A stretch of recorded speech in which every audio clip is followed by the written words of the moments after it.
everybody, welcome back. We've got the Loki series finale here. It was about a week ago we saw it. We've been running around the country doing all sorts of different stuff. We finally gotten together. We're going to talk a little bit about the episode and more importantly, what we think, who's doing what means what. It'll be a spirited discussion to say the least, I think. So we've got some nice thoughts, and tell us what you think. Comment below, tell us where you're at on this thing and what you're looking forward to in this MCU to come. All right, let's go see what the guys think.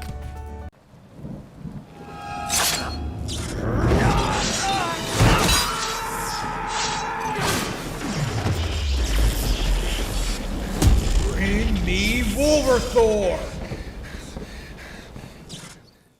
So what's up, dudes? Well, welcome back. It's been a hot minute. Nice to see you both.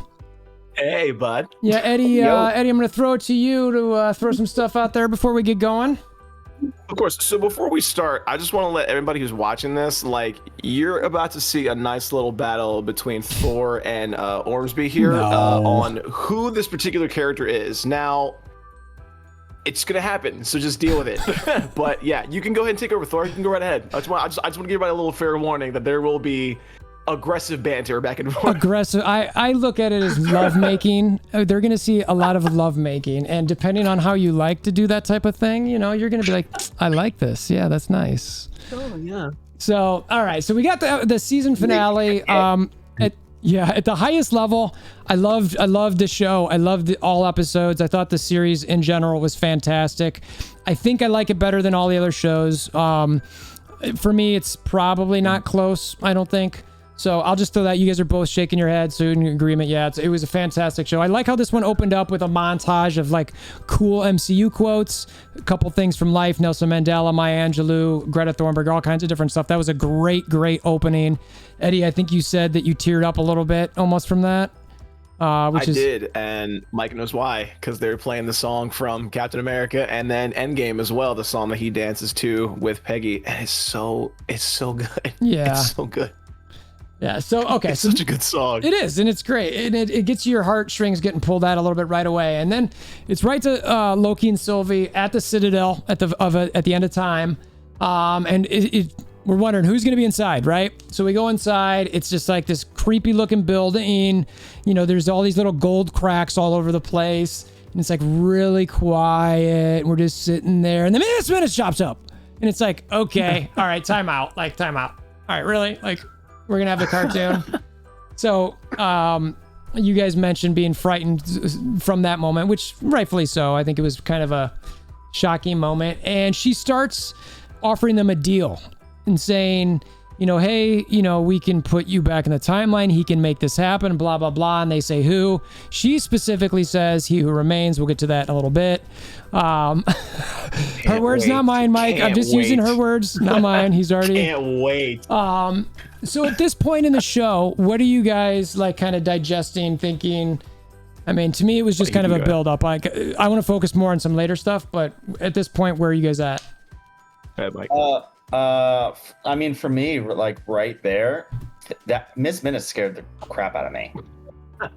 Like she creeps me out in general, like her little country accent and like her demeanor. She's a fake cartoon, but it's scary. It's creepy. Yeah. Like he was just like, "Hey guys," and I was like, "How?" I don't like. She was like kind of floating in the air, but like it was a whole creepy scene. And I thought that there was a part of me where I thought that's where it was going to lead, where it was just like Miss Minutes kind of running the show, if you will, or like no one was there but her. But you know, some other things happens. But yeah, I was just like, oh my God, off the bat. And it also, like, I think the things that she was offering too was almost, I think, fairly similar to the Android timekeepers, what they tried to offer before, like, they got their heads cut off. It was like a very similar, like, hey, we can make things happen for you sort of thing. It very much seems like a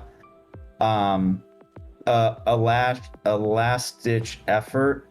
And also too, I mean, we'll talk about what happens and who shows up, but for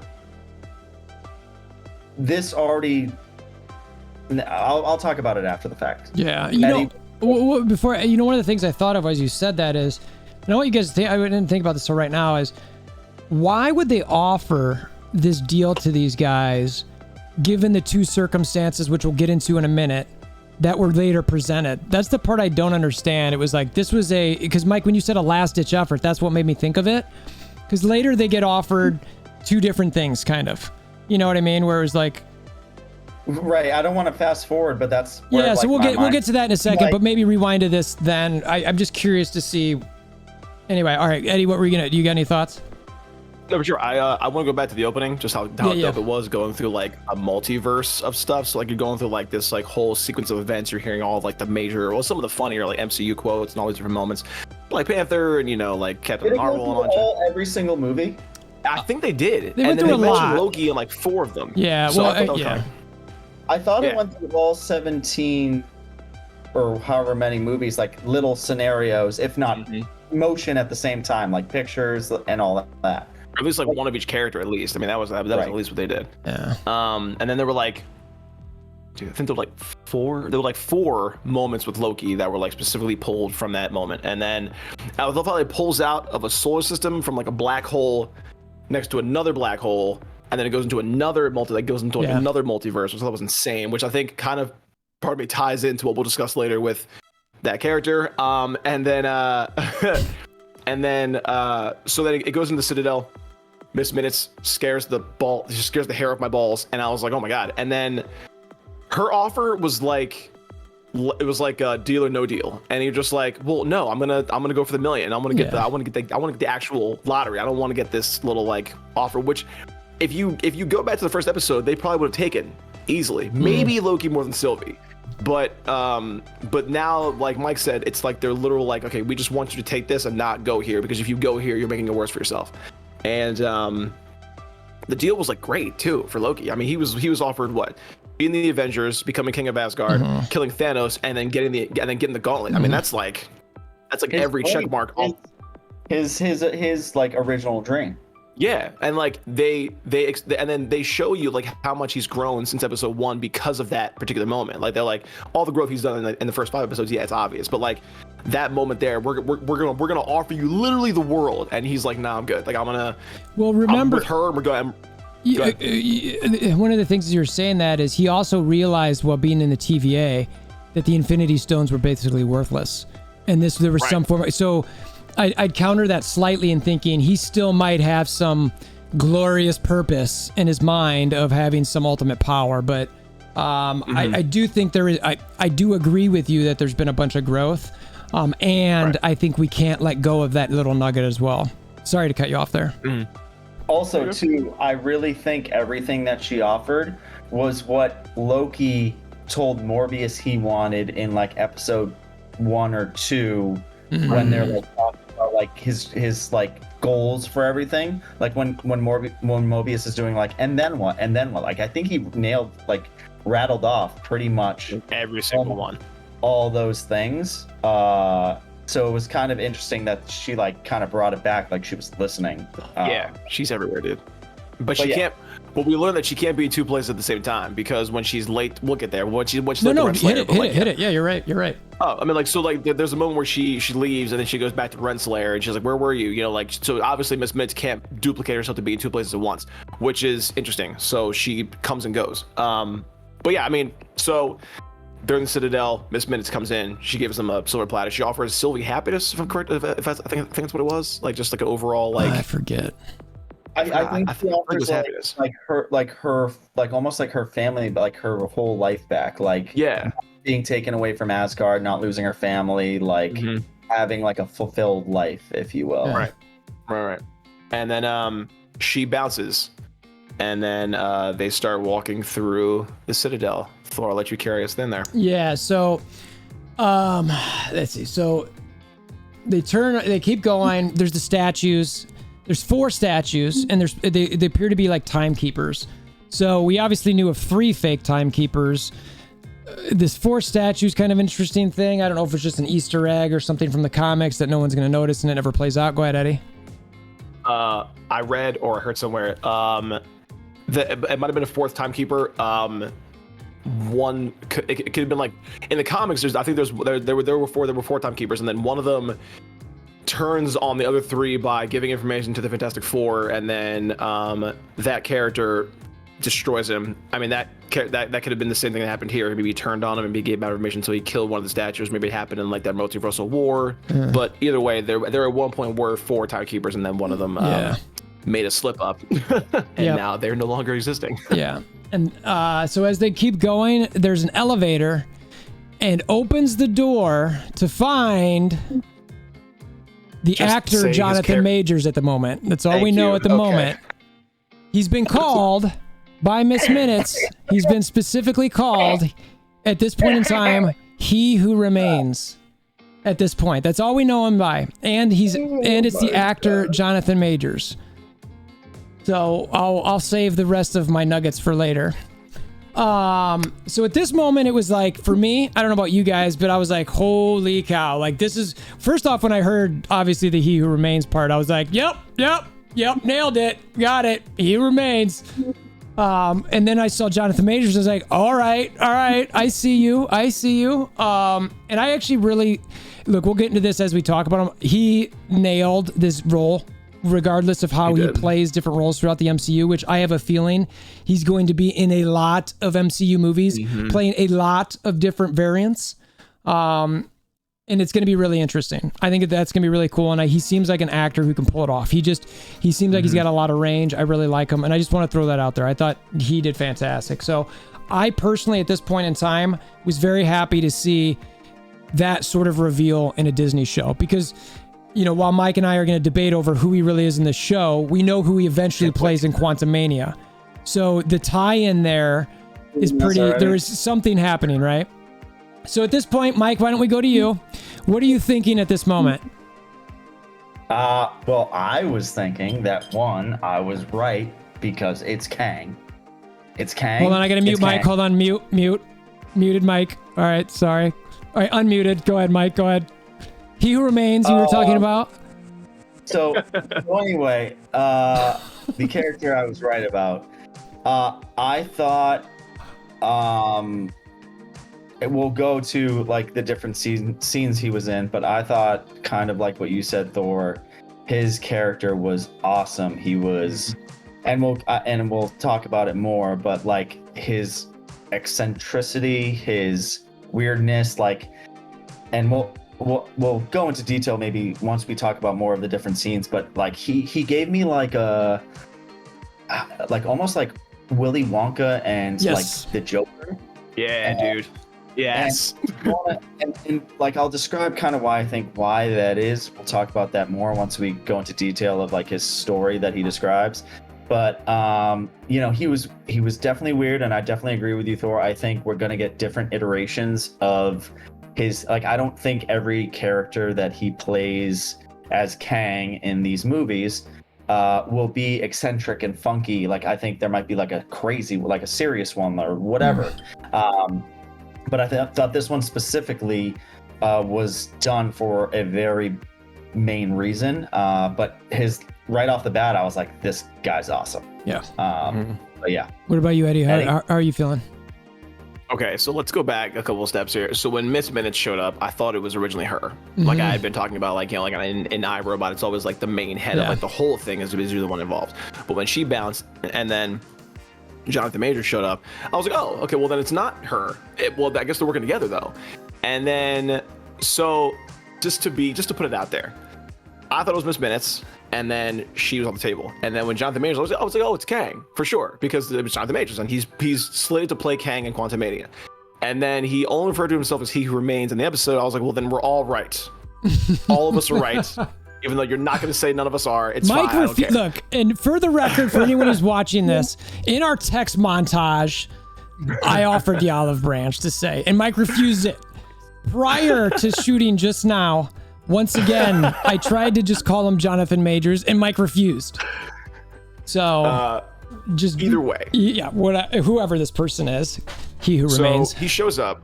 And like even the lighting on him gave him like that look of like that this dude is He's gonna be who he is in the Quantumania. Yeah. And so he came out with the apple, which is very like interesting, very like since he's like at the end of time, it's very funny that like in the beginning of time there was an apple as well, and at the end of time there was as well. Adam and Eve and the apple and the temptation. Yeah, Yep. exactly. And it was funny because like it's related to Newton, Adam and Eve, and then at that moment in Doctor Strange with the time stone. Yep. He's a variant of multiple of himself. Yeah. And I love how he talks about it. Like the way that it was like Mike said, he has like very much like a Joker and like a Willy Wonka vibe. Like the way he moves and just the way he speaks, it's very much like a combo of the two, which goes to show that there's a lot of looks about him. Yeah. Everything he did was so like I was like fascinated by his performance because at first I was like, why is he so goofy? Because like if I know his character, he's not goofy. He's very much like a tyrant. So it was very weird to see him outside of like that body. Yeah. I forgot that there's multiple iterations of him. But yeah, dude, like his introduction, and then are we in the elevator yet, or are we waiting for that? We're at this point more or less in the elevator. I think Sylvie's trying to attack him, and he's just moving out of the way and just being really weird with them. Yeah, like, and he's just like joking. And did you guys see how he taps it the first time before she does it?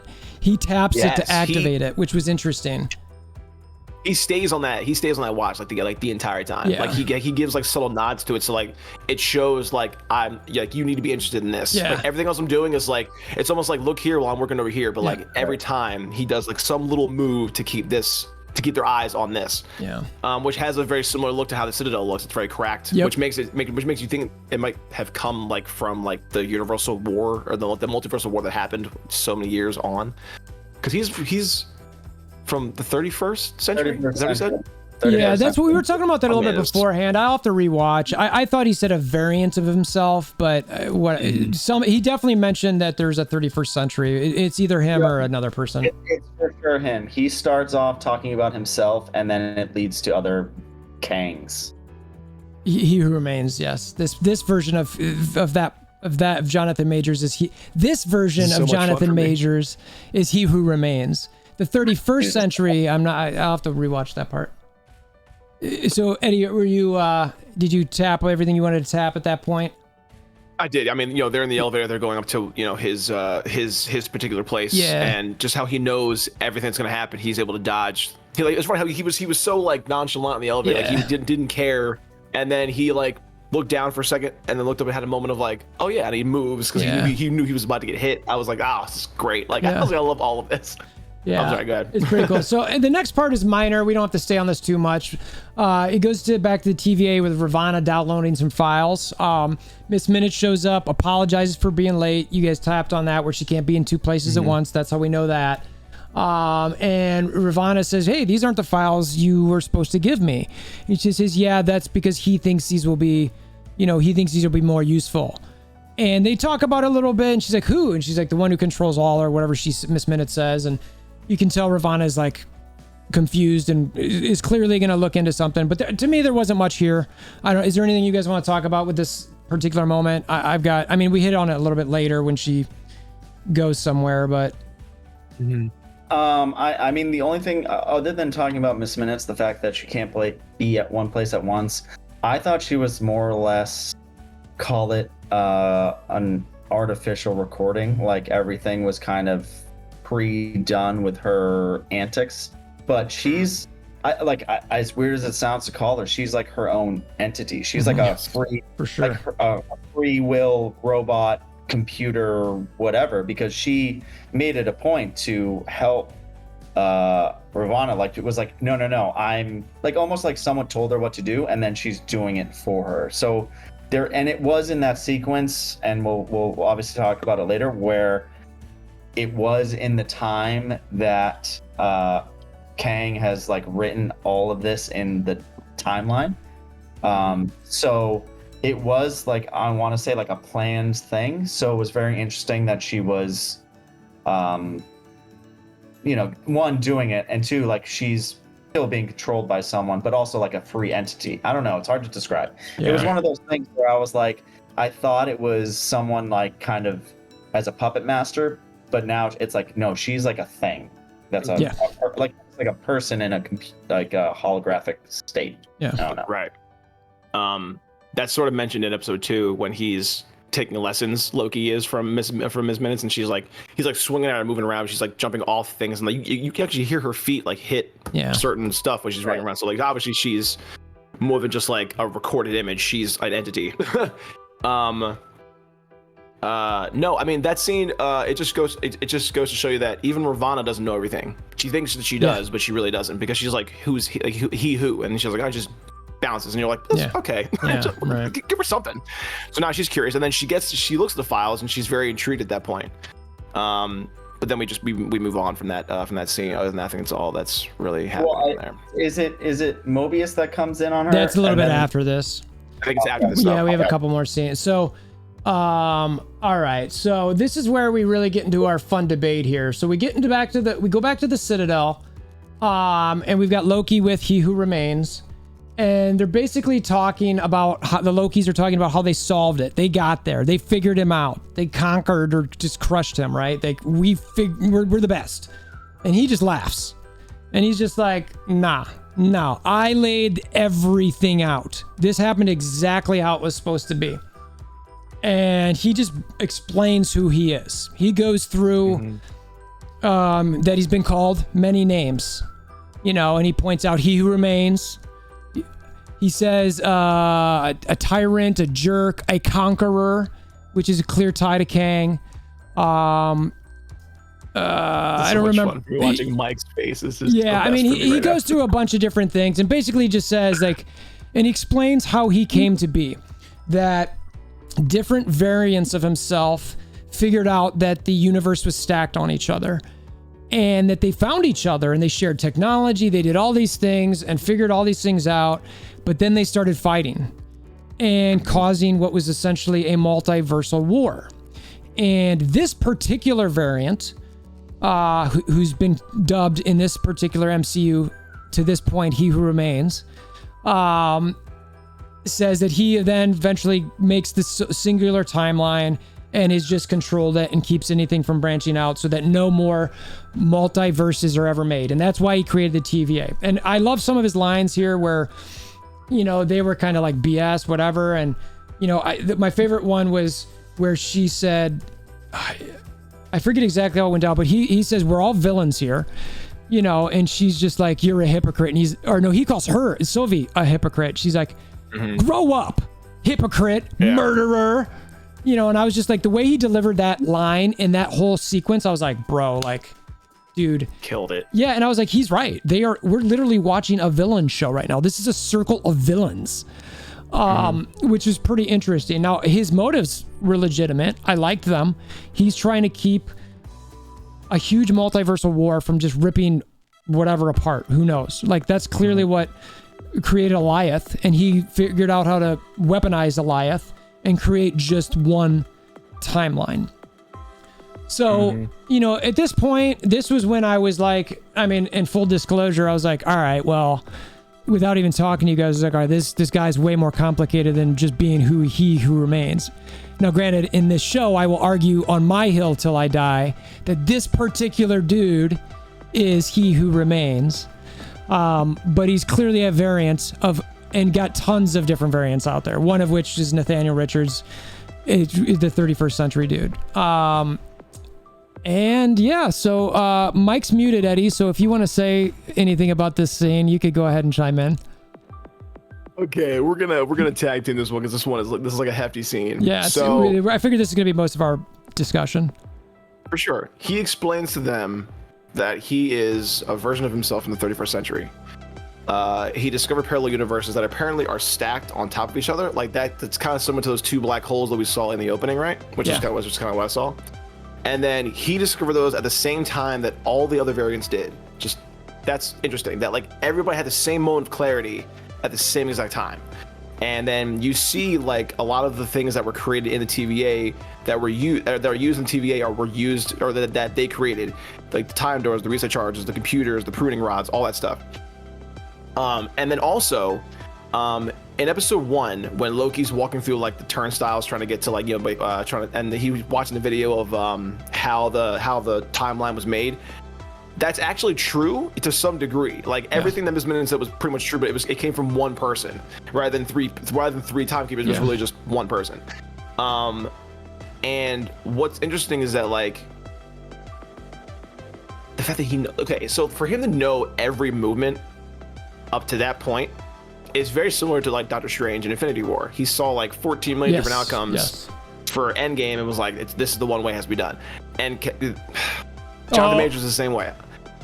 I'm just gonna I see what side you lie on. it's right there. It's right there. Go ahead, I'm not gonna say it though. Yeah. Anyway, so his character, he makes a point to say that like he knows everything. And he even shows them paperwork like of all the things they're gonna say, all the things they're gonna do. Again, playing with his wrist, his little like his wrist piece the entire time he's talking. And it's so interesting that like he said that he's lived 1 million lifetimes and he's seen every scenario. Can you imagine? Like seeing every possible scenario of life. Also, whittling down every single timeline to just the one that makes it good for you. Like you had to murder off a lot of versions of yourself. But for him to be able to capture or even create or capture a life and then use it to his will, that's huge. Like he's literally saying to them, I'm the best version you have, but if you kill me, it's way worse for you. But like Sylvie was like, I don't really care. I just want to kill you. It was like, yeah, okay, you do that, you're gonna have a problem. Yeah. But Mike, I want you to add because I want to have a discussion with this one. I'm muting Mike. Go ahead, I guess. So in regards to Kang, part of the reason where I agree with Eddie on going back to where I think his eccentricity comes from is I think because he beat all of the versions of himself and created this timeline. And we're talking about, I think he described it almost, he created this timeline, we're gonna guess maybe thousands of years, because I think he says, I'm way older than you think I am. Right.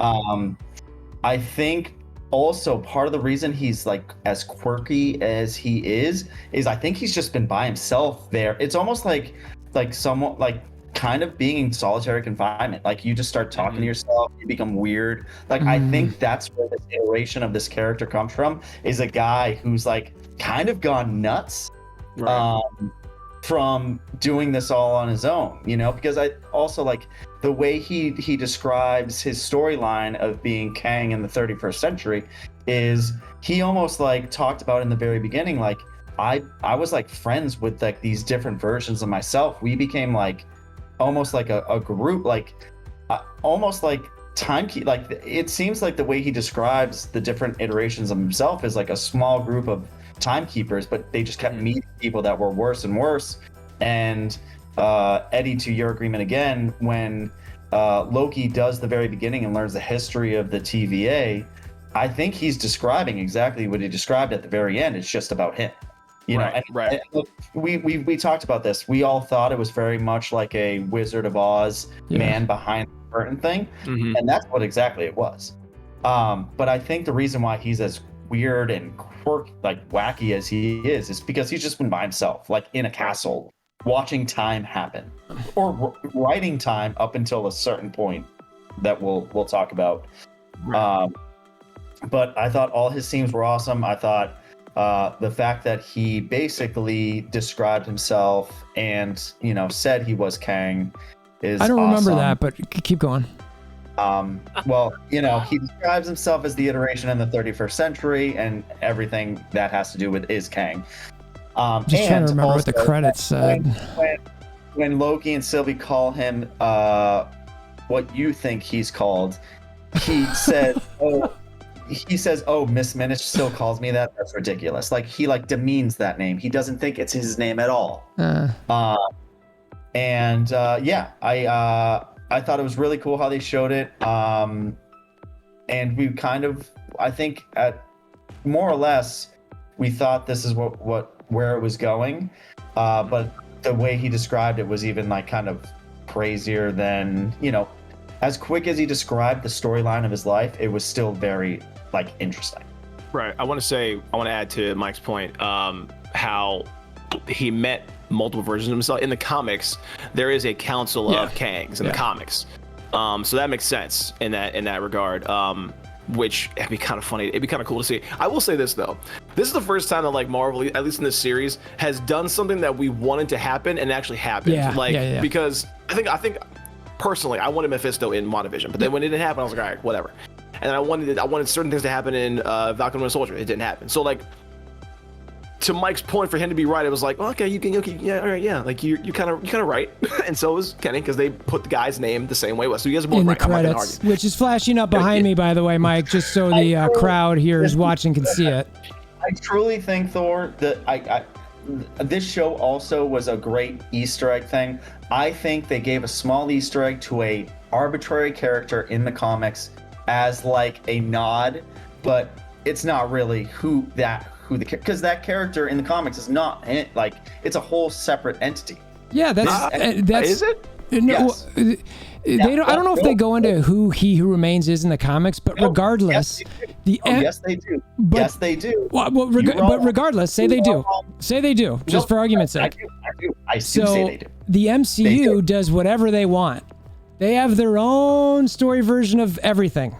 And just like Sylvie. Sylvie is she's not Enchantress. She's a Loki variant. No, she's her own Sylvie. And that's what we call her. We call her Sylvie. Just like the credits say, and just like the credits say for He Who... Oh, there goes. I'm waiting for the flash to come up for the credits where it says, by Marvel. When Marvel said, hey guys, we got to put a name on the credit. What's the name we're going to put in there? They decided He Who Remains. It doesn't say Kang. It just says He Who Remains. So at the end of the day, I'm going to always lean on that and go, yes, this guy has multiple variants. And at some point, one of his variants is going to be Kang the Conqueror. We assume. No, he is. And now, if you want to get comic book accurate, he is actually more like Immortus than anybody else. If you want to talk about Korra, but I don't disagree with that. But because that also is Kang. But because the comics aren't in this, it's the MCU. They chose, again, He Who Remains. I'm not doing this. Mike, hold on, we're gonna mute Mike again. He needs a break. All right, but time out for Mike. What was that sports show where that guy did that? I forget. It was like there was like 4 commentators who'd argue in the sports. The main guy would always mute him. It's the square box. Yeah. Anyway, so look, Mike is on the hill, refusing to accept anything else. In all fairness, I think it's a. Am I muted still? No, you're not. No, you're not muted. I muted you. All right. Also, the writer has come out and said it's Kang. The writer who wrote it. I don't care what he says in the credits. It could have said Black Widow for all I care. That was Kang. It says He Who Remains. That's his name. He's a variant. So Mike's on his hill. He's dying on his hill. I tried the olive branch a couple times. He refused it. So I will. I told you what to do with that olive branch. I will build my own hill and stand on it and say that this particular character is the MCU's version of He Who Remains, who also happens to be a variant of another version that eventually also has a variant that's Kang. So I'm going to leave my opinion on at that until Mike continues to, stir my temptation of argument. But I will say, one of the things I will say is that I love that they did this in this way to spur a debate like this. That it's fun. It kind of is like, I'm sure there are multiple people on both sides who would die on their respective hills. I think you're the only one, my guy. No, you're the only one on your hill. I've got an army of variants. I have an army of variants. Eddie's playing neutral Jonathan Majors. That's where Eddie's at. I'm trying to. I'm really trying. Yeah, it's not easy right now. Yeah, he's being a good mutual in between friend. I want to try and break this up real quick. Yeah, I do want to say this. Yeah, we got to move to the next part. When he's talking about how long he's been there and just like what his intentions are and like what will happen, he's giving Loki and Sylvie, like, he's pretty much giving them like an ultimatum, right? There's a shot where he's talking about, I've done this for so long. I'm actually older than I look, which in the comics, my man is like older than time itself. Yeah. Anyway, there's a shot where like it's close on him and then it pulls out slowly as he gets like smaller into the frame, and then it brings Loki and Sylvie into like the foreground. And then I think that might be the part where Sylvie calls him a liar, and he goes, "Grow up, Sylvie. You know, you're a murderer, hypocrite." And then it pushes back into him. Like it was a dope. Like I remember seeing the shot and being like, "That's a dope shot." Yeah. And like because like again, like this whole episode is like him just monologuing as a villain. Yeah. Like that's really what it was. The whole thing. And yeah, like it was, and I was like, I'm not mad at that. Like, cause like it shows his, like I think like we said before we got on, his range as an actor. Like he can just. I mean, this went on for what it seemed like forever. Yeah, for sure. And he's moving around a lot. Like he's sitting in certain places. He's doing a lot of like different motions. Like he's sitting.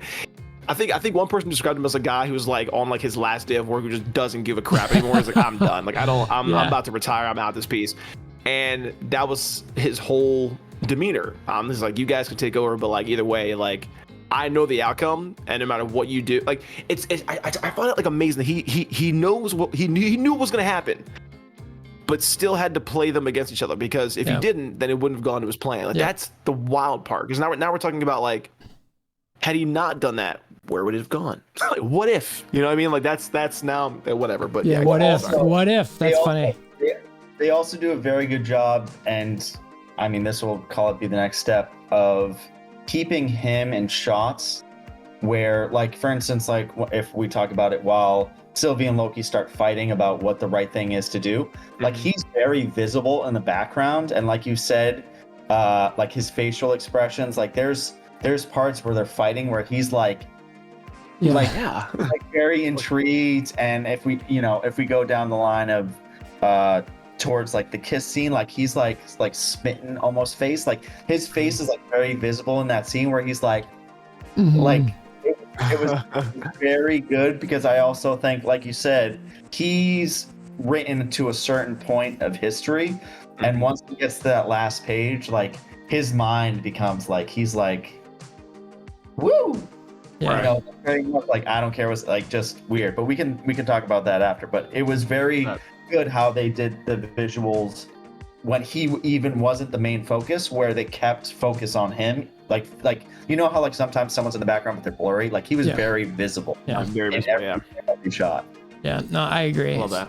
So we'll come back to that. We'll hit the two other things that happen in this episode, where we're back at the TVA, where Owen walks in and Ravana, and he's like, look who's back, and basically they talk about the void. He feels betrayed, and she can't, she's gonna do her thing regardless of what he says. He busts out the stick. She basically takes it from him, whoops his butt, kicks him down, and is just kind of like, see you later, man. Like, you can't hang. And I was like, all right then. And then she walks through the door, which is like, we don't know where that is. We don't know what's happening with it. But I found that very interesting, because it's like, clearly these are instructions that Miss Minutes got and told her where to go. So there's something's going to be played out with that. I don't know if it's going to be, in Loki season 2, if it's going to be one of the movies. I assume it's Loki season 2. Spoiler, there's a season 2. I'm assuming if you're watching this point, you know that. But. All right, not to interrupt, but before that happened, did the B-15 part already happen at the high school? I'm going to do that in a second. Think so. Okay, all right. Yeah. Sorry. That's all good. Carry on. So yeah, I mean, I don't have much to add here. There was some conflict. She goes, cool story. Like, to Mike's point, the other scene that's kind of wrapped around this time, B-15 is back in Ohio in some high school being chased by, some TVA agents that we've seen before. And it's kind of like, all right, so, and she's in his office. She's like, just wait. And then walks in Ravana, a variant of Ravana, into the scene. And it's like, okay, like what is happening here? And he's like, Judge Renslayer, and she's like, I don't know who that is, essentially, like, who? And it stops. So it's like, clearly there's going to be some turmoil with that version of this TVA, just so that they all kind of know, like, something's up. They don't know what, but anyway, that's the scene before we go back to the Citadel. But of that stuff, what did you guys kind of see there? I'll just be real quick, Eddie. The one thing that basically I got the gist of, especially from Renslayer, is we talked about this on the last episode when we kind of found out that the TVA was fake or not run by these timekeepers. She wasn't asking like the right questions. She was like still trying to be like, well, who's our boss? Like, there's still like a reason. Like, it seemed like whatever she left to go do when she left in that scene after kind of having a little tiff with Mobius is like she's still trying to be like, there's someone who's my boss that can tell me what to do. Like it's not like her reality is over. It's like she almost needs someone to like tell her the reality is her reality still, and give her like a meaning, which is very different from, you know, Mobius and B-15 and even the other TV agents that find out that, you know, she's a variant. It's not like an eye-opening thing. It's more like a still acting blindly, which I don't know why. And whatever Miss Minutes gave her, maybe, you know, gave her that reasoning, whether it's, you know, who knows what'll happen. You know, her character is a love interest of Kang, so maybe she's sent to Kang, who's there with Loki and Sylvie to the 31st century to bring him back somehow. Like, who knows what because she said he had a plan, and the only person that she was getting direction from is this one guy. So my mindset is obviously maybe Ravana's sent to try to save him from dying. Who knows? Like, but it's still very much not her trying to be like, where am I from? Let's like burn down the TVA. It's more like, I need to still be the leader of the TVA, which, you know, we don't really get any information on. Right. Yeah, we get confirmation from the pen that she was using in other episodes, the FDR pen that she's principal. We all said that. We all had that theory. Right. I liked that her name is Rebecca Torme, I think it's what it is. Yeah. Torment, which is kind of funny because like her name in the MCU is, I'm sorry, in the comics that was an alias in the comics, but it's funny that her last names have been Slayer and like Torment or Terminate or whatever. It's just very interesting. Anyway, yeah, she. So when Mobius gets back, he explains to her, you know, like where he was and where everything was and where everything is, and he tells her that, you know, they're not in charge of their own lives. Like they're being pretty much not told what to do, but like it's like their life has already been mapped out essentially. Like it's kind of like, there's no free will. So that's what she tells them when she opens up the door. She goes, you know, she says, I'm going in search of free will. You know, that was her whole, that was like her closing line, and she closed the door behind him. In the comics, she is Kang's love interest, but she doesn't love him like that, and I think there's a bit of like tension there. So I think he kind of like, I don't want to say he like enslaves her, but there's an animosity between the two of them. I would assume that he snatched her up in this show and is like maybe holding her hostage over maybe something a little bit more specific than just like taking people from different timelines, whatever that. But I feel like he has a certain plan with her, and I think her going through the door, she might be going to find like another version of him, who has like a better deal to offer. Her ending was just so abrupt, and it was just over. Yeah, your search for free will, that could be forever. that could be literally forever. And also, so like her search of free will, she's like anti-free will. Right. Right. Like, so it's like you're what? She's someone to tell her what free will is. Right. Which is not free will. Right. Because I want to know what he sent her that she had to look at and get, so because she was chill when Miss Minutes when Miss Minutes got her, then gave the information, and then when Mobius showed up, then she got like super heated, like she was like just mad about everything, about how the TVA works and how like there's still a job for me, like I had to do something, and I was very intrigued by her ending. And then I naturally assume that she'll probably pop up in season 2, which I'm curious when that's going to air. I'm wondering the same thing. One theory I want to throw out for you guys is that I think might be happening here is I wonder if she's the catalyst to restart the loop. And I wonder if at some point they figure that out in future seasons or whatever and try to keep her from going through that door. If her going through that door goes to whatever variant version, and that variant version is the one who starts making sure that the He Who Remains version of that person ends up in the Citadel eventually. And so it will always loop over and over and over. I wonder if that's part of that. My guess is he basically gave her some information saying something really vague, like all of your answers will be known from this person in this time. Go there. It's probably something that simple. And then, so you're saying, if I'm guessing like this theory, she's a Nexus event essentially. yes, she's a Nexus event to go to the whatever version. I'll say the 31st century version to say, you know, and deliver information. And that event starts the chain to eventually wrap up the multiversal war and get back to a single timeline. That's what I'm wondering. Look, I don't know if that's going to be the case, but because you hear him say, "I'll see you soon," you know, and he even says, "I'll be right back here in this chair. I'm just going to end up right back here anyway." He says that.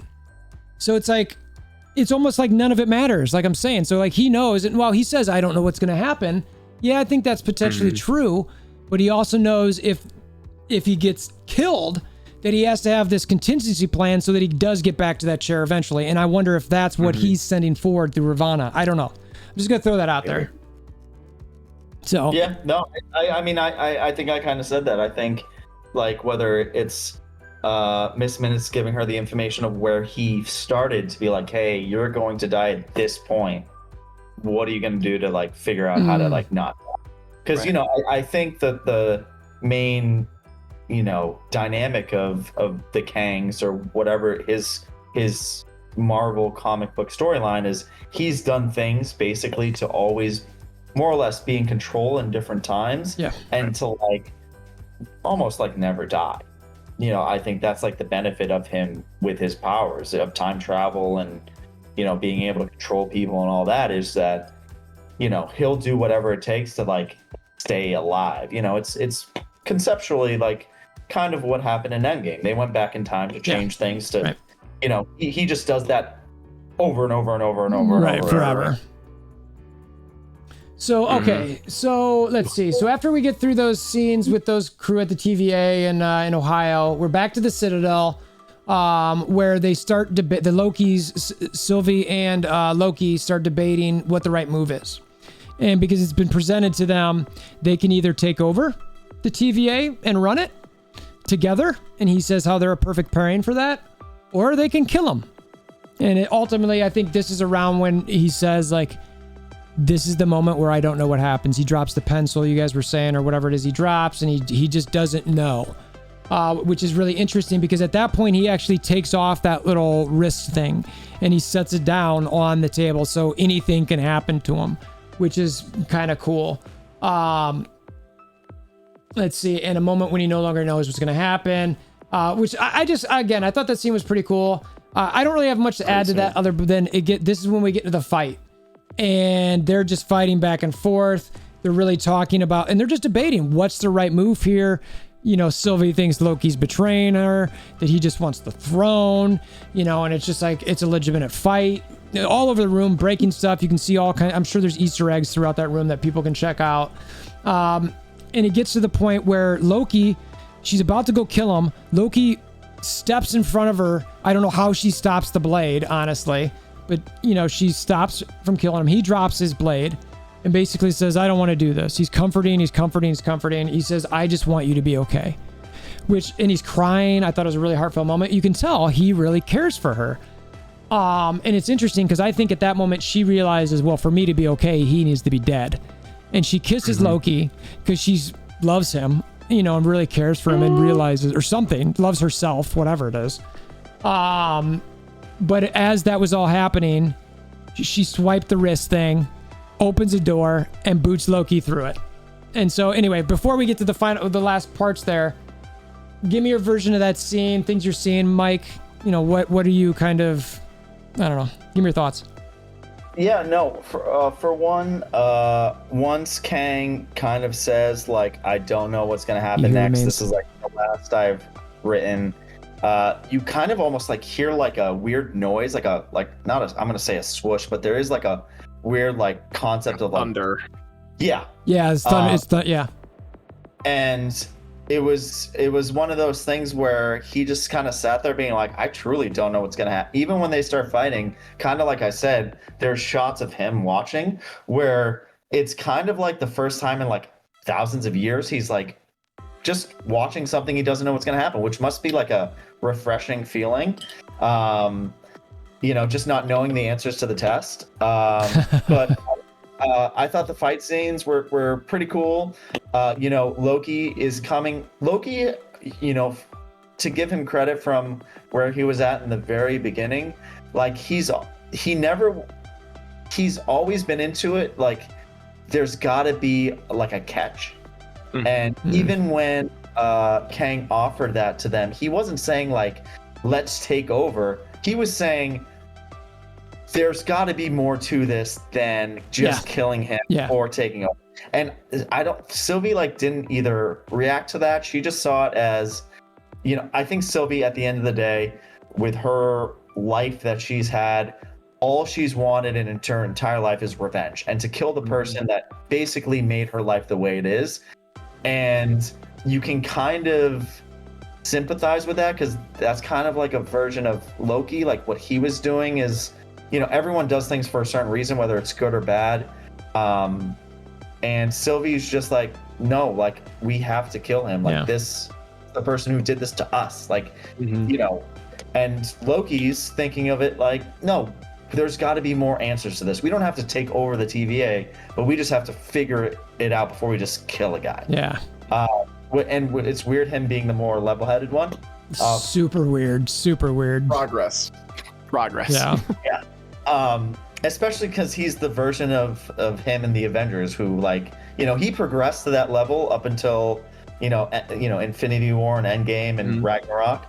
But he did this fairly, not quickly, but he had that. He's a smart dude. I thought his powers seemed to be cool. Again, he was like pulling her with, I'll call it telepathy or telekinetics. Telekinesis, which he's progressing in terms of his powers, which I think are way beyond what we thought they originally were in general. And then that love scene where he was like, I just, he was doing something for not himself for like the very first time for him. And he kind of got betrayed off that, so he was like, I do think the kiss wasn't a setup to get him out. I think I think it's a mix of both. I think the kiss she did want to happen, but I think it was like a goodbye, like not a kiss. I'm going to kiss you so I can take the thing. It was like a goodbye kiss because I know I'm going to do this right now. So I think it was like a mix of I want to hear Eddie's poo-pooing both of us when we talk about this kiss. I'm curious to hear. I don't know about that, dude. I think it was a scenario where she knew she could get I'm going to call it the time watch. Right. But I think it was truly like a kiss being like a goodbye and I'm sorry. But it wasn't like I'm going to kiss you so I can get the time watch is what I'm saying. I think it was a 2-for-1 deal. Okay, Eddie, I need to hear what you're thinking here, dude. I love this episode so much. Okay, so he takes off the wristwatch, like the time wristwatch, and like slides it forward, right? And like at the angle that it is, it seems like it's still on his wrist too, which I thought was pretty dope. He explains to them, he's like, you can either run the TVA, and everything is all hunky dory, or like I said before, you can kill me, and then you're gonna have a lot more problems on your hand. And Sylvie wants to take the route, and then Loki has gotten to the point where he has grown over the last 5 episodes that he's taken the Mobius route of like, let's just step by step figure out there's a deeper thing behind this that we're not that we don't know. But Sylvie, all she sees is red, for lack of a better color, because green's not the one we're seeing right now. So she's all about that life. The moment when Jonathan Majors realizes that, like, he's like, he looks around like, I don't know what's gonna happen right now, and then he does like the little pencil drop, which we'll talk about later. But like, he does that moment. He legit doesn't know what's gonna happen. And like Mike said, it's that moment. It's like everything happening from this point forward is just anticipation. Like, oh my god, I can't wait. Like he's like a child at Disneyland, just like the amazement, like the wonderment of like seeing something happen in front of his eyes in real time for the first time in a long time. And so their fight, and like we said, it was a great fight. Quick for the most part, just Loki trying to tell Sylvie like, I don't think we should kill him. I think we should wait it out and just there's more to this than what we're being told. but again, she's not having it. Okay. The kiss. Okay, he has a moment and he tells her, you know, you can't trust and I can't be trusted. Yeah. That was the line that like defined their entire relationship and just them as Lokis in general. And then when he jumps in front of the blade, she stops it like right here, and I'm pretty sure, I'm not sure how she did that, knowing he was going to be there, but whatever, it happened. He says, "I just want you to be okay," right? He put the watch where it was on the table because I feel like he knew that at some point someone was going to go for this. And so I feel like the kiss was just a diversion to grab the watch and then push him out of the way to move on. Because if you go back to like Age of Ultron, when the Hulk saves Black Widow, she's like, "I love you," when she kisses him, and then she pushes him down the hole so he becomes Hulk. It's the exact same move. It's the exact same thing. I swear to God, like that move is done by anybody who's trying to get a quick upper hand. Like, I need this person out of you, but I can't have you here, but I need somebody else. So I feel like by her doing that, she was like, I'll go with this movement because you're right now you're emotionally vulnerable. If I take this moment and flip it on you, I'll be able to be alone with this guy. So she does it, and then just boop, and he just goes back, lands in the TVA, the door shuts, and you're like, dude, like that's the ultimate, because she can't trust, right? She can't trust just the way he can't be trusted. That it just makes the most logical sense to me. So probably because I'm, you know, hopeless romantic and I've been heartbroken, but I'm just saying, it feels like it felt like that was the route. And then can we move forward here, or should we not? Should we stop? I mean, just to chime in on that for 1 second. I mean, I think it's an interesting thought. I don't think it's worth talking too much more. I think it's conceptually, maybe you're right. I don't think we'll ever really know. I think it could be a mix of whatever we're all saying. Yeah, maybe. We'll see. You know, he might have been like, she's like, well, I do there. Yeah.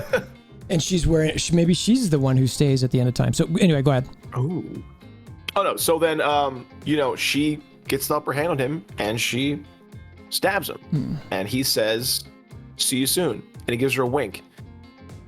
It should be noted that apparently, if you go back to episode 4, when she slices off the head of one of the 3 timekeepers, there's a whisper in the background that actually says, "See you soon," which I thought was kind of dope. Yep. If that's the case, and it's like he's been setting this, and plus he voiced all 3 of those timekeepers. Yeah, he was uncredited, but he's the voice of the timekeepers. Which is great, and it's good that he was uncredited because if he was credited, we'd be like, "Oh, so it's like," we would have all assumed it, and off the bat, it would have been mad. It would have been crazy chaos. Yeah. But yeah, so he voiced it. So like in that moment, if you look out the window, you can see the timeline go from like this to just like it's Shattered. chaos. Yeah. It is insanity, and like things are crossing over. It's crazy right now. And some of it was blue, some of it was like really red, which I thought was kind of intriguing, which again we'll get into. But yeah, dude, like, whew. It's about to be madness. I'm excited, Mike. Yeah. I mean, no. Go ahead, Mike. Go ahead. Thor, go ahead. Thor, go ahead. ahead. You chimed in on that part before, right? I mean, so like, I mean, just to cap towards the, you know, end of the show here, like, yeah, I mean, it's, so and we'll wrap it all up together. So she boots him out, she kills him, and then, you know, we go to Loki at the TVA, you know, and he runs to the library or whatever it's called, sees, you know, Mobius and B-15, and goes, you know, he's terrifying, he knows everything, and we can't stop, you know, and Mobius goes, calm down, who are you? Are you an analyst? Where are you from? And it's like, wait, what? And then it's clear, like, and then they call, and it's like, Loki, nobody knows who Loki is, and then statue of the variant.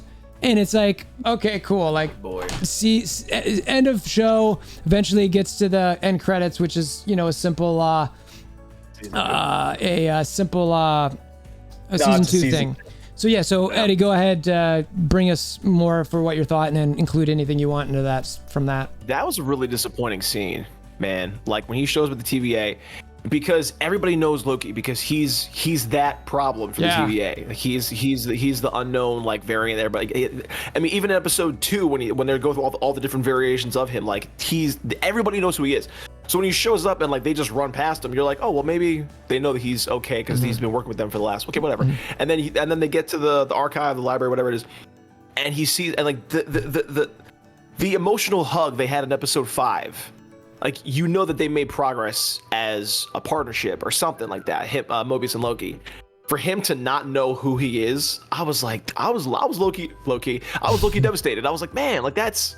Like there was so much progress done over 6 episodes that it just got snapped away. Yep. Again, another pun. But like, and then he turns, and there's a giant statue of just one person. You're like, dude, like what? What happened? Which I'm. That be? I have no idea. You know, I'm not even gonna say a name because I don't want to spark any conflicts. We technically don't know. It could be seen. We'll see what happens. I want to swear. So I don't know if there's a. I'll check the credits to see if there's a character name given for the statue. Moving forward, anyway, so that happens, and it's like, well, and I'm curious too. Is this a different TVA? Because the TVA operates It's supposed to. They operate at and 1 second, Mike. They operate at a different time than everybody else, right? So like, is it the same TVA but everybody's mind has been wiped, or is it a new TVA? Is it a new version of it? Like, I'm just curious how that works because they don't operate in the same timeline, or they. Mike, maybe you have a theory. Yeah, Mike. I'm curious to hear what Mike's.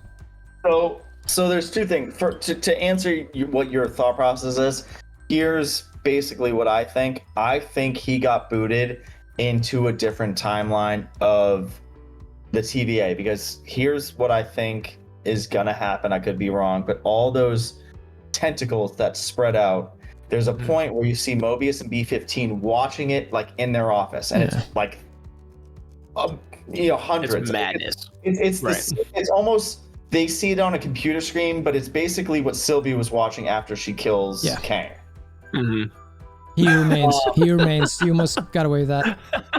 So I think he got teleported to basically a different version of the TVA, because I think at this point there's going to be multiple. Like he said, if you kill me, there's going to be a bunch of other me's you're not going to like. Yeah. And I think he was sent to another me because. For one, Mobius and B-15 were in their office. Loki's running around and he finds a Mobius and B-15 in the library, which is a completely different area, almost like it was scene cut to that. And there's another thing where it makes me think it's different, which is a small Easter egg, which I read about and then watched it back and saw it. I'm going to call him the agent who doesn't know what fish is. Do you know who I'm talking about? Yeah. Casey. He, in that, where Loki is transported in, he's in a soldier outfit rather than being like a paperwork guy. Yeah. Right. He was in like the full soldier TVA outfit that Loki bumps into. Which makes me think it's a whole new, like a whole just different world. Like I think there's currently like now going to be a bunch new world. whole new world. Sorry. So that's what I think happened to Loki. Is he's in a completely different, call it timeline, of a TVA that exists, of a variant world that exists, because of those 2 things. And like you said, like I don't think it's a memory erase. I think those are 2 different. It's a completely different Mobius and B-15. That just happened to be there just because they were in a plausible theory. So do you think that the TVA doesn't really operate outside of time, and that just that one did because it was a single timeline? Well, I think what it was is if this Kang beat all the other Kangs with what's that monster's name? I'm blanking. Goliath, and killing him reopens all the other Kangs. You have to think these Kangs started their own TVA. Right. Like, you know what I'm saying? Like they were all the same person doing the same things.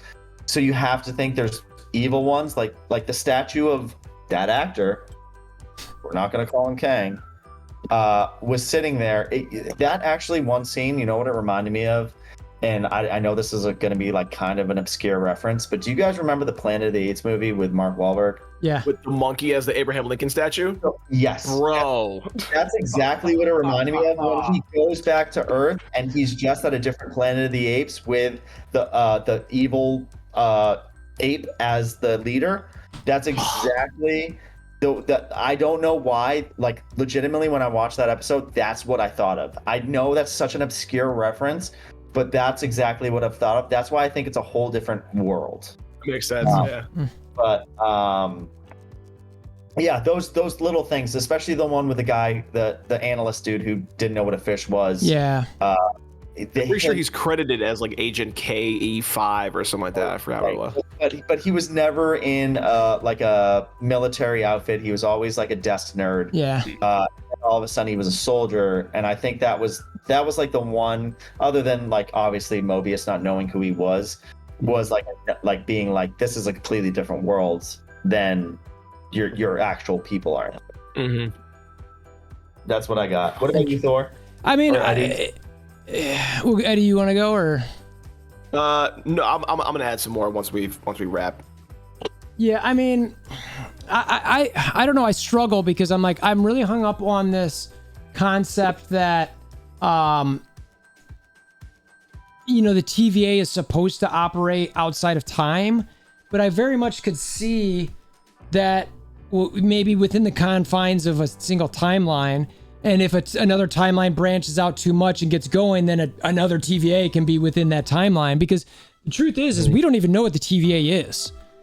You know, it could be, the thing in the quantum realm, which is maybe the quantum realms within each timeline. We don't know. So I mean, the TVA theoretically was created by a guy who controlled one aspect of time. Yeah, You have to think that if all those timelines open up, the same guys can create one within that timeline and make it, and then go to the other ones and try to it's it's definitely possible. So we'll see. I mean, it's kind of a mind F a little bit because it just all these things get so circular. It gets weird, but I like it. I think it's basically a pretzel. Yeah. It's a good way to look at it. It's like a giant pretzel. Jesus Christmas. So, Eddie, were you wanting to say some more? I did. We discussed this before we got on. There's a theory, connectivity as far as it's concerned. When we're in the Citadel and he has that moment of like what's like the threshold, like we're crossing the threshold. Someone had mentioned that if you watch WandaVision at a certain time point and watch Loki at a certain time point, that those two scenes match each other. Like the moment when Wanda is becoming Scarlet Witch, when she steals the powers from Agatha. When that moment's happening, Jonathan Majors is having that moment of like he's looking around and then he takes that pencil and he drops it, and like that at that exact moment in WandaVision, Agatha falls out of the sky and like hits the ground. Like that, those moments match up to say that like this moment here is a Nexus event, that she's becoming Scarlet Witch because she's actually a Nexus being, and so for her to become Scarlet Witch is like the next step to like push in kind of phase 4 of this whole thing. And it's just kind of funny how those two things translate. If we were to watch the show if we watch the shows as like a on top of each other at certain time points, how they would match up. That's kind of cool. Yeah, dude. This shows. After the finale, I was like, this definitely beats out WandaVision. So it'd be Loki, WandaVision, and then Falcon Winter Soldier. But like once What If drops, that's gonna go right to the top. I'm sorry, it's going to. Like, I know it is, because it's gonna be so freaking epic. Like I'm so excited, dude. Also, Eddie, to your point on that aspect, is if you do that same kind of WandaVision sort of timeline, and I think we understand WandaVision is going to be correlated with the Doctor Strange movie. Loki, I think they've said is going to set up kind of all these things. He's going to be in the movie. Yeah. Also, at the very end of WandaVision, when she hears her kids, can also be in the same essence as the timelines opening up. So her kids could be in a different timeline, and she's using her magic to search for them or whatever. So I do like that little theory as well. And also going back to what we talked about, I think a couple, like in the very first episodes, there are now talks that maybe it was Peggy Carter being brought into. I saw that too. Really? Wow. Yeah, because you also have in this timeline, and this might be a way to bring back Captain America in a way, but Captain America staying with Peggy Carter could have messed up the timeline. And she could have been like, her keeping him there could have, she could have been taken into the TVA. So also the director has not denied that wasn't Peggy Carter. No, he hasn't. No, she hasn't. Sorry, excuse me, Katie. Yeah, she's come out and said she's not saying yes or no. So this whole thing could be like, could be a lot going on. Really, that's interesting. Yeah, I mean, and you guys saw how Loki is supposed to be in Doctor Strange as well. Oh yeah. Oh, yeah. So that's pretty cool. I also like they made this feel like the Spider-Verse movie. You remember that when Wilson Fisk is trying to find his wife and son in a different timeline. Yeah. They use that they use that quantum portation device to try and find other variations of his wife and son.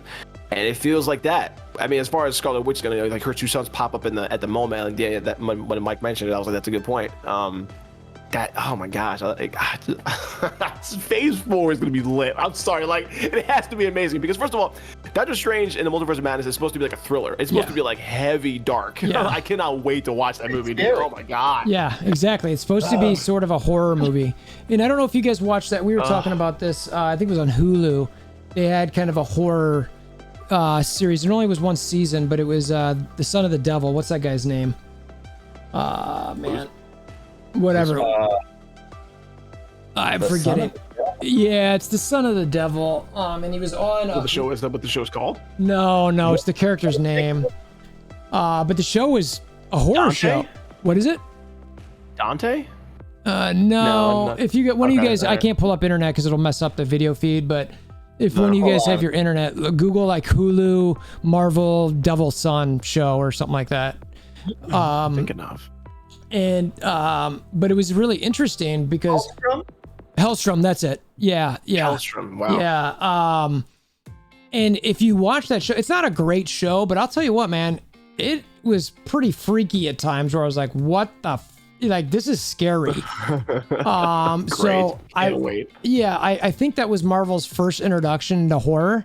And I think they probably dialed it up a little bit too much as far as some of the like some kids aren't going to be able to see that. Like, you don't want, like, that show had some stuff where it was a little bit too weird, so I'll be very curious to see how they do horror in Doctor Strange. But look, who's writing it? I don't remember. But yeah, I think Phase 4 is going to be very different. I think that people are going to buckle up. They need to buckle up for a completely different ride than what they're used to seeing. And the beans that we have in this, if you think about it, like they put, oh my god. Well, and they kind of put the Avengers to shame a little bit. You've got Wanda, Doctor Strange, Captain Marvel, Loki powerful, Thor's still out there. He's, more powerful than he was before, and nothing against, Cap and his shield and his muscles, or Widow and her, skills, and Hawkeye and his arrows. But, this is kind of like opening the next echelon of like super beings, which should be pretty cool. So, well, don't forget the Eternals too. Oh yeah, the Eternals was the other one I forgot. Yeah, thank you. And mutants, mutant. I mean, Shang-Chi, Blade. Like, I mean, we're going places that we've not been before. So it's. But also, I think this multiverse, like this show, really sets up them being able to integrate everything. Like, there's no, like, how did that show up here? Like, yes, Disney, like, bought the properties from Fox and all that, and they can use mutant. Like, I think this is how they really bring everything together in some sort of way. And they can, like, it really makes it, they can do whatever they want, and it will make sense. Yep. Like, literally. Like, they could, like, Wolverine can just show up, and I'll be like, it makes sense. Yep. How'd you get here? What do you mean, how'd I get here? I'm here.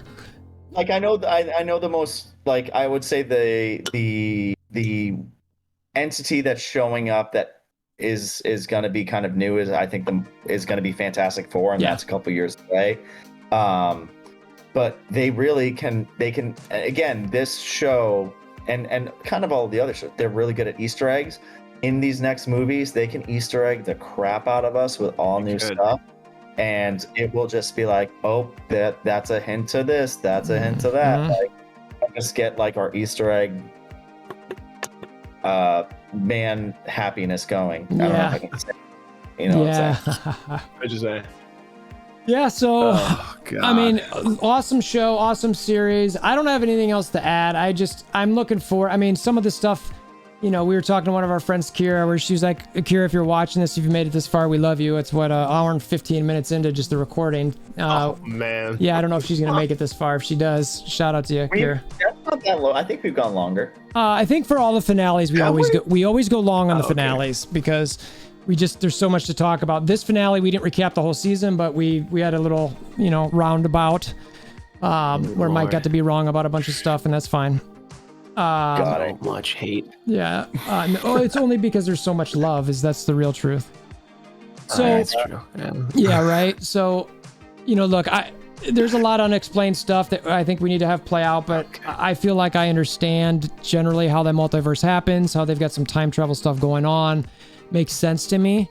But I'm very curious to see where Renslayer goes, what's going to happen with all the variants, what's going to happen with Sylvie and Loki, you know, and where they start pulling into things.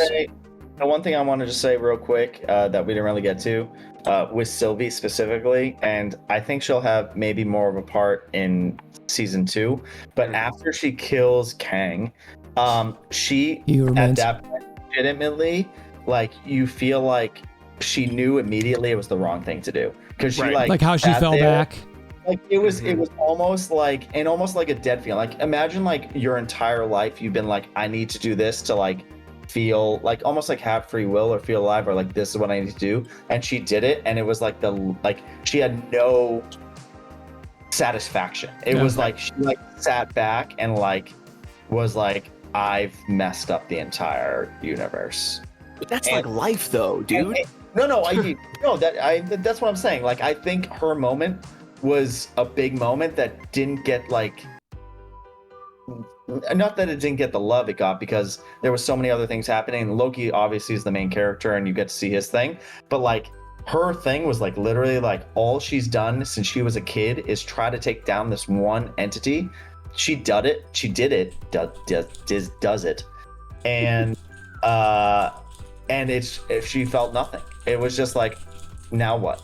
And she's just, so I think, you know, she has the super portal and she's in the Citadel. So, you know, who knows what will happen with her. So either she's going to be big in Loki season 2 or, you know, she's going to be just chilling in the Citadel. I don't know how that works. But yeah, that's all I wanted to say is Sylvie didn't get as much onus with like what she dealt with at the very end, because it was very much like a Loki surprise ending. But Sylvie was like, she was like, I've got nothing left. Yeah. Right. Yeah. I don't know. Point, go ahead. No, you. I was just saying, like, to Mike's point, he's absolutely right. Like that moment, and like I feel like we've all had those moments of like, I want this thing or I need this thing in my life to fill this void, and then you get it, and it doesn't. It was a momentary feeling, and then it just dissipates. Yeah. And that was what she got. She spent her entire life trying to get to this point. It was almost like the movie that came out for Pixar. What was that movie with Jimmy Fox, the cartoon, the animated one? Huh? Soul. Same thing. He wanted so badly to be a jazz musician, and then he had his performance, and then like it didn't really fill the void of what he was as a teacher. Like, you know what I'm saying? Like there are certain things in life that we're meant for, or I'm sorry, that we think that we're meant for, that we're not really meant for. But we believe in it so wholeheartedly that we have to actually experience the loss to understand that it wasn't for us, which is so wild. I hate that concept of life so much. Anyway, it was second thing I wanted to watch her, like literally it pans away too and you just see all the timelines. She's just watching like the end of the galaxy, which is crazy. Right. Which again, can we talk about her and Star-Lord are like the two people that like you're like, if you didn't do this, we wouldn't be here. Like if Star-Lord hadn't smacked Thanos when he was under control, then it would have been fine. They would have gotten the gauntlet, all would have been Gucci. But no, he had to feel bad about Gamora, and he had to beat Thanos' ass. And then Sylvie's like, you know what? I've been spending my entire I'm gonna complete this. I don't care what anybody. And you're like, had you not done this, the timeline would be okay and everything would be fine. Then again, we wouldn't get season 4, or I'm sorry, we wouldn't get phase 4. So it's like, all right, like, so I get it, but like, damn, like, Oh God, slipping. You're just tripping. Yeah, it's Go ahead, Thor. no, it's I mean it's that Star-Lord comparison solid, and you know I definitely wasn't sure if it was like, oh my God, did I just screw up, or oh, finally I can rest. You know what I mean? God, like, she made a big mistake. yeah, she clearly made a big mistake. Don't get me wrong. I know that, but I'm talking about her emotions within her head. Right. I don't know, but like, cause quickly after you do something like that, I mean, it's kind of like, what did I just do? You know what I mean? It's almost like envision self-reflection. Yeah, I mean, if you ever do something that feels really good, but you know is naughty, and then after you get that naughty, yes, that's right. Sorry, that's our different channel, which OnlyFans, Mike.Eddie.Thor. Yeah. It's like after sometimes you do that, sometimes you might have a sense of guilt or like, oh my gosh, what did I just do? And I do wonder if that's going to happen. But anyway, I'm not going to keep elaborating on it. Great show. Loved it. Of course, we'll try to do the what if stuff similar to we did with these other shows because we like talking about it and it's fun. Well, August 11th, right? So we've got a few weeks. Yes. Yeah, I don't know. So I think it's that, and then it's Shang-Chi I think that sounds right. I think, and then Spider-Man, I think's after that. No, it's Eternals first. Yeah. Oh, because Eternals is in November, right? Eternals before Spider-Man. Yeah, you guys are right. You're right. Yeah. But I will say, I know we're probably not going to talk about it, but I liked Black Widow. I liked it. Oh yeah. Me too. Yep. Yeah. I enjoyed Black Widow. So the ending. That's going to be my review, but the ending that stunk. Yeah. With the cutscene ending or the regular movie ending? The regular movie ending. Okay. Yes. Oh, also speaking of the end, the mid-credit ending. Yeah. Spoiler! If anybody's watching, just FYI, go ahead, Mike. The movie. You haven't seen it yet. You stink. But you shouldn't be watching this at all. Thank you for watching. Speaking of Val, someone put the TVA logo. If you flip it upside down, it spells Val. That's what? Yeah. If you take the actual TVA logo and you flip it upside down, it spells Val. That's my only thing I wanted to say. That's hilarious. That's pretty funny. Now I'm curious. Yeah, I'll text it to you. Yeah, text that to us. I want to see that. So anyway, we're gonna wrap up here, guys. We appreciate you hanging out this long. Again, we'll see you for What If. If you're new to the channel, check out the Discord link. Oh my God, it does. Did you already text it? Bro. No, I didn't. I'm just Googled it. I'm just looking at it and like I'm just flipping the letters as it is on the screen. I'm like, oh, it really does. That's look like hilarious. That's so wild. I'll send it to you, Thor. All right, cool. That's great. So check out the Discord link, hammer down like button, notification bell, subscription button. You guys know the drill at this point. So appreciate you. Until next time, hope you have a wonderful day. See ya. Bye, guys.